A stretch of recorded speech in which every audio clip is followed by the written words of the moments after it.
Halo bosku, Assalamualaikum warahmatullahi wabarakatuh. Salam sejahtera dan salam sehat selalu buat teman-teman pecinta channel Alwell Entertainment dimanapun Anda berada. Sebelumnya, saya ingin mengingatkan bahwa channel ini merupakan konten spoiler. Jadi, saya menyarankan untuk teman-teman agar lebih baik melihat film aslinya terlebih dahulu. Namun, jika tidak keberatan dengan review alur cerita film ini, maka silahkan dilanjut aja. Dan untuk teman-teman yang baru bergabung, jangan lupa agar video channel ini di subscribe, like, and share, atau bagikan kepada teman-teman pecinta konten spoiler dimanapun Anda berada. Karena dengan begitu, maka channel ini akan tetap bertahan dan berkembang untuk kedepannya. Oke bosku, pada perjumpaan kita kali ini, saya akan mereview satu buah film yang berjudul Rurouni Kenshin The Final, di mana film ini sendiri merupakan garapan dari Warner Bros. Studio yang dirilis pada tahun 2021. Dan film ini diperankan oleh Takeru Sato yang berperan sebagai Himura Battosai dan Makenyo Arata sebagai Enishi. Kemudian Emi Takei sebagai Kaoru Kamiya dan Munetaka Aoki sebagai Sagara Sanosuke dan Yosuke Eguchi sebagai Hajime Saito. Kemudian Kasumi Harimura sebagai Yukishiro Tomoe dan masih banyak lagi. Di mana dalam film ini menceritakan tentang seorang samurai yang dipertemukan kembali dengan seseorang setelah sekian lama tidak pernah dijumpainya sejak era baru di Jepang kala itu. Namun alih-alih pertemuannya dalam keadaan sukacita, justru orang tersebut ingin menemui samurai yang dimaksud dengan tujuan untuk menuntut balas atas kematian kakaknya. Nah, penasaran dengan alur cerita filmnya? Seperti biasa, tanpa berlama-lama, siapkan segelas kopi, posisikan zona nyaman Anda, dan let's check it out.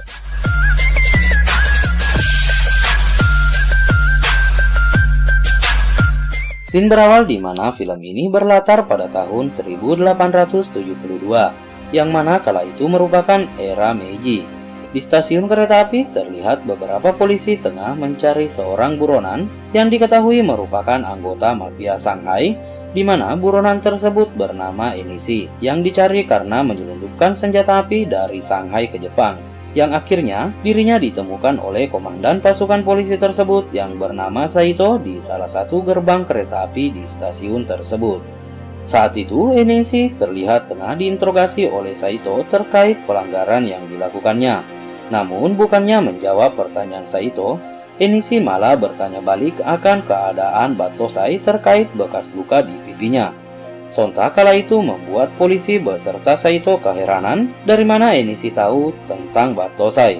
Dan akhirnya Enishi terlalu bacot, akhirnya Saito memerintah anggotanya untuk menangkapnya.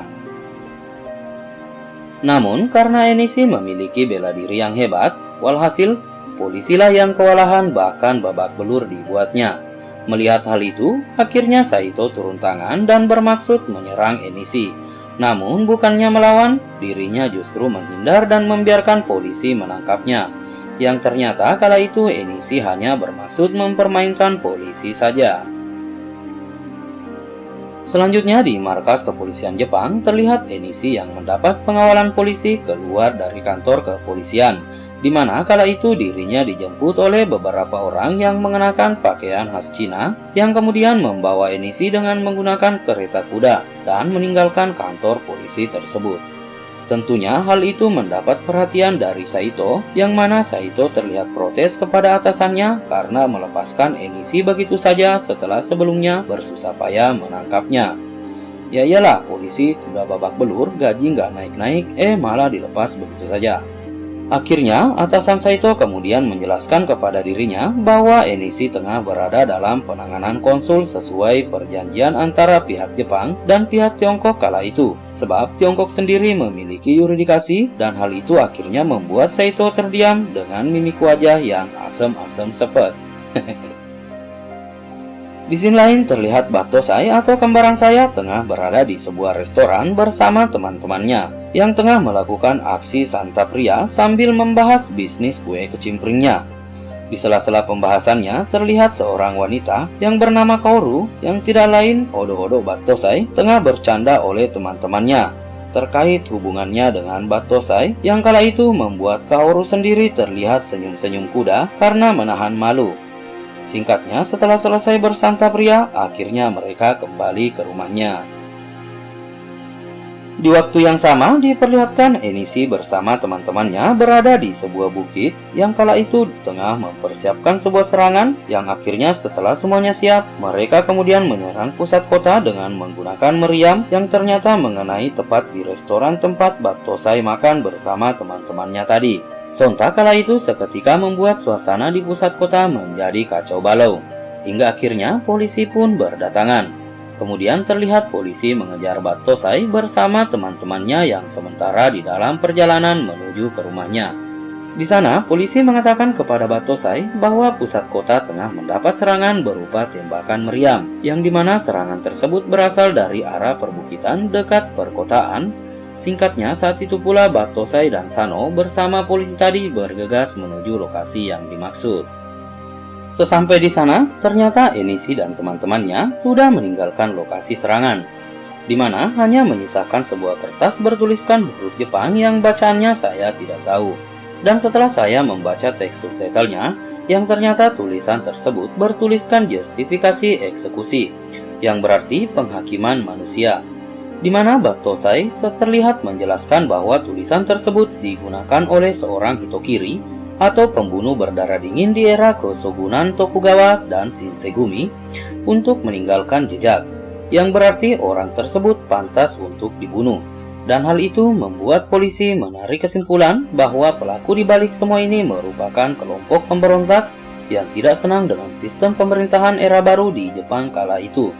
Sementara Saito mencurigai pelaku di balik semua ini tidak lain Enishi bersama komplotannya, yang saat itu membuat Battosai keheranan sebab nama Enishi tidak asing di telinganya. Selanjutnya, sepulang dari lokasi kejadian, terlihat Battosai dan Sano tengah duduk bersama, yang saat itu tiba-tiba mereka didatangi oleh seseorang dengan wajah yang sudah babak belur dan mengatakan bahwa kantor Kementerian Dalam Negeri atau Dojo Mekawa, tempat pelatihan kepolisian, tengah diserang dan menyebabkan banyak orang-orang yang terluka serta kepolisian yang juga kewalahan. Seketika Battosai dan Sano bergegas langsung menuju tempat tersebut. Namun di tengah perjalanan mereka bertemu dengan beberapa polisi, yang dimana salah satu polisi mengatakan bahwa Kapol Uramura tidak ada di lokasi kejadian, sehingga membuat Battosai curiga terjadi sesuatu dengan kepala polisian kala itu. Hingga akhirnya mereka berpencar, di mana Sano menuju Dojo Mekawa, sementara Battosai menuju rumah Kapol Uramura. Dan benar saja Kapol Uramura tengah diserang oleh komplotan Enishi, yang saat itu Battosai juga tiba di rumah tersebut, kemudian bermaksud untuk menolong Kapol Uramura. Rupanya penjahat tersebut ternyata mengenal Battosai karena rasa kue kecimpring Battosai yang terkenal enak. Maksudnya dengan melihat tanda silang di pipi cantik Battosai. Dan akhirnya pertarungan pun tidak dapat terelakkan. Namun di sini si penjahat tidak dapat menandingi kehebatan Battosai. Hingga akhirnya setelah si penjahat mulai kelelahan, Battosai masih sempat-sempatnya menanyakan siapa dalang di balik semua ini. Akan tetapi bukannya menjawab, si penjahat justru melanjutkan perlawanan hingga akhirnya merasa dirinya tidak dapat melawan lagi, kemudian meledakkan dirinya bersama rumah kepala kepolisian tersebut. Dan untungnya Battosai bersama Kapol Uramura serta keluarganya selamat dari ledakan itu. Keesokan paginya, terlihat Battosai tengah berjalan pulang menuju ke rumahnya, dan di tengah perjalanan dirinya akhirnya bertemu dengan Enishi, orang yang telah mencari-cari Battosai setelah sekian lama. Dalam pertemuannya kala itu, terlihat Enishi bertanya kepada Battosai apakah dirinya melihat arwah kakak Enishi. Dan saat itu juga Battosai sangat terkejut karena Enishi yang dilihatnya merupakan adik dari istri Battosai yang tengah meninggal. Artinya, Enishi merupakan adik ipar Battosai yang telah lama tidak bertemu dengannya sejak 14 tahun yang lalu, di mana Enishi datang mencari Battosai dengan maksud untuk membalas dendam atas kematian kakaknya. Namun di saat itu, Enishi hanya memperingatkan Battosai bahwa penghakiman manusia sudah dekat, dan dirinya ingin melihat Battosai menderita. Kemudian Enishi berlalu pergi meninggalkan Battosai yang nampak masih terlihat kaget karena tidak menyangka bahwa semua kejadian ini akibat ulah Enishi, adik iparnya, yang bertujuan untuk menuntut balas kepada Battosai atas kematian kakaknya. Singkatnya, setiba di rumah, Batosai kemudian termenung yang dimana membuat teman-temannya keheranan, sebab baru kali ini melihat Batosai sesedih itu. Hingga akhirnya Batosai pun menceritakan kejadian yang menimpanya serta menjelaskan sedikit masa lalunya. Dalam ceritanya, sambil memperlihatkan scene di masa lalu, dulunya Batosai ternyata mempunyai seorang istri yang bernama Tomoe dan hidup bersama di suatu desa, di mana dalam kehidupannya itu Tomoe sempat bercerita kepada Batosai bahwa dulunya ia mempunyai tunangan yang akan segera menikah. Namun tunangannya itu terbunuh oleh seorang Hitokiri. Singkatnya, sesaat setelah istrinya meninggal, Batosai menemukan buku harian milik istrinya. Dan dari situlah Batosai akhirnya mengetahui bahwa dirinya lah yang sebenarnya telah membunuh mantan tunangan mendiang istrinya sewaktu dirinya masih menjadi seorang Hitokiri, yang dimana meninggalkan luka goresan di pipi Batosai kala itu. Dan di sini ini pula diperlihatkan ternyata yang membunuh Tomoe adalah Batosai sendiri, yang secara tidak sengaja terkena pedang Batosai, lantaran istrinya kala itu tengah melindungi Batosai dari hantaman pedang lawannya, yang akhirnya di saat Tomoe sekarat dan hampir mati, istrinya sempat menambah goresan di pipi Batosai, yang dimaksud sebagai tanda untuk tidak membunuh lagi, di mana goresan di pipinya tersebut akhirnya membentuk huruf Z. Maksudnya huruf X. Kalau Z kan Zorro. Nah, dari situ pula akhirnya diketahui bahwa ternyata Enishi dendam kepada Batosai lantaran Enishi menganggap bahwa Batosai penyebab kematian kakaknya yang tidak lain Tomoe sendiri. Selanjutnya di pagi hari, Misao ditemani kakaknya yang bernama Aoshi yang juga merupakan teman Batosai datang ke Tokyo mencari Batosai dengan maksud untuk membawakan buku harian Tomoe, di mana buku tersebut diperoleh dari seorang biarawan di kuil Suikoji, yang mana ayah biarawan tersebut merupakan teman lama Batosai.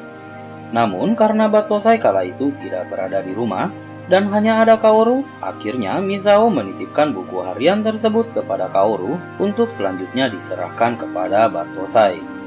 Singkatnya, di saat malam tiba, terlihat Batosai tengah berjalan di tengah kota, yang dimana saat itu tiba-tiba kertas berjatuhan di mana-mana, dan setelah dilihat ternyata kertas tersebut bertuliskan penghakiman manusia, sama seperti di scene awal di mana terjadinya serangan di restoran waktu itu.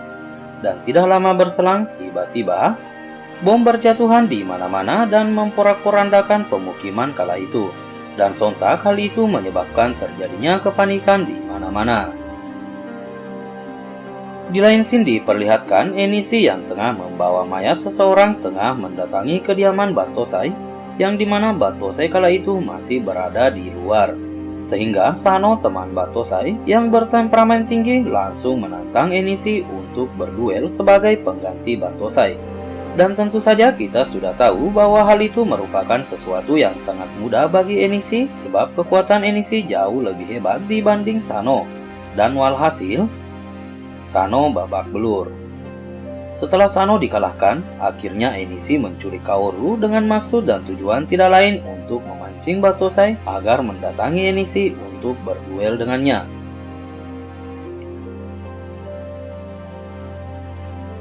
Singkatnya, terlihat Batosai berangkat menuju tempat kediaman Enishi berada. Dan sesampainya di sana, tentunya Batosai tidak langsung berhadapan dengan Enishi, melainkan dirinya harus berhadapan dengan anak buah Hexing komplotan Enishi terlebih dahulu. Di tengah pertarungan berlangsung, manakala Batosai terlihat mulai kelelahan akibat kewalahan melawan anak buah Hexing yang banyak itu, akhirnya tibalah teman Batosai yang hendak membantunya, kemudian menyuruh Batosai untuk melanjutkan mencari Enishi dan menjemput Kaoru sang pujaan hatinya. Singkatnya, di dalam markas komplotan Hexing sang mafia Shanghai tempat Enishi berada, lagi-lagi Batosai harus dihadapkan dengan Hexing beserta anak buahnya. Dan hal mengejutkan pun terjadi, di mana Sojiro Seta yang merupakan lawan Batosai di film sebelumnya tiba-tiba muncul dan membantu Batosai, di mana Sojiro kala itu mengatakan bahwa kini hidupnya tidak berarti lagi dan menjadi seseorang yang mengembara semenjak Himura Batosai mengalahkannya. yang artinya Sojiro Seta juga mengikuti jejak Battosai hingga akhirnya Sojiro Seta menyuruh Battosai untuk melanjutkan misinya mencari Kaoru dan menghadapi Enishi, sementara dirinya yang akan menghadapi anak buah Hexing. Hal yang ditunggu-tunggu pun tiba, di mana Battosai akhirnya bertemu Enishi yang diawali dengan percakapan dramatis dan berujung pertarungan yang sangat seru. Namun Enishi bukanlah seseorang yang dapat dengan mudah dikalahkan. Walhasil Battosai menerima serangan demi serangan hingga babak belur. Dan singkatnya, setelah Battosai terlihat lemah tak berdaya, Enishi kemudian menyuruh Battosai untuk mengakhiri hidupnya sendiri, sembari mengatakan bahwa hanya kematian yang bisa menebus dosa seorang pembunuh. Akan tetapi Battosai mempunyai alasan kuat untuk menghentikan perbuatan Enishi dan mengingatkan Enishi bahwa apa yang dilakukannya sebenarnya salah. Kemudian Battosai kembali bangkit dan menggunakan jurus pedang andalannya yaitu Hiten Mitsurugi Ryu, kemudian menghantam Enishi yang seketika terhempas akibat sabetan pedang bermata terbalik milik Battosai. Namun dengan diselimuti dendam dan marah, Enishi masih saja berusaha bangkit sembari membunuh pisau katana miliknya dan berlari menikam Battosai yang dimana saat itu Battosai hanya membiarkan dirinya ditusuk oleh Enishi. Di saat adegan dramatis itu masih berlangsung, tiba-tiba Hexing datang dan menembak Battosai yang mengenai punggungnya, kemudian bermaksud untuk menembak Enishi juga. Namun di saat yang sama, entah dari mana secara tiba-tiba Kaoru datang dan mendorong Hexing, yang akhirnya setelah Kaoru terjatuh, Hexing ingin menembaknya. Dan di saat itu pula, Enishi berlari melindungi Kaoru yang menyebabkan Enishi harus terkena di punggungnya juga. Lantaran emosi, dirinya kemudian berbalik dan memukul Hexing hingga sekarat. Lalu Battosai pun berusaha menghentikan Enishi dan kembali menyadarkannya. Yang seketika Enishi berteriak histeris lantaran kembali teringat wajah mendiang kakaknya yaitu Tomoe. Singkatnya, scene beralih di mana Enishi tengah ditangkap dan dimasukkan ke dalam penjara. Yang pada saat itu terdapat seorang petugas terlihat menyerahkan sekucuk surat yang isinya menyatakan ucapan terima kasih dari Kaoru karena telah menyelamatkan dirinya. Dan juga terdapat buku harian Tomoe, kakak Enishi, yang saat itu pula Enishi kemudian membacanya sembari menangis lantaran dirinya baru menyadari atas perbuatannya yang selama ini tidaklah benar.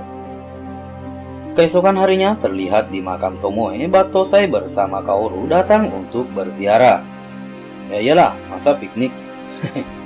Dan di depan makam Tomoe, Kaoru kemudian berterima kasih dan mengucapkan sayonara kepada makam Tomoe. Yang selanjutnya mereka meninggalkan makam tersebut sembari bergandengan tangan, dan di saat itu pula film pun selesai. Oke bosku, itulah tadi alur cerita film Rurouni Kenshin The Final yang endingnya memperlihatkan Battosai mulai menunjukkan tanda-tanda di mana dirinya telah membuka hatinya kepada Kaoru dengan memperlihatkan Battosai memegang tangan Kaoru, sehingga menimbulkan pertanyaan kapan mereka menikah. Dan nantikan pula review film Rurouni Kenshin selanjutnya yang tentunya tidak kalah menarik dari film Rurouni Kenshin yang kita review tadi. Oke bosku, sampai di sini dulu perjumpaan kita dan tetap nantikan review film selanjutnya di channel Aluel Entertainment. Mohon izin pamit. Assalamualaikum warahmatullahi wabarakatuh. Salam sejahtera dan salam sehat selalu.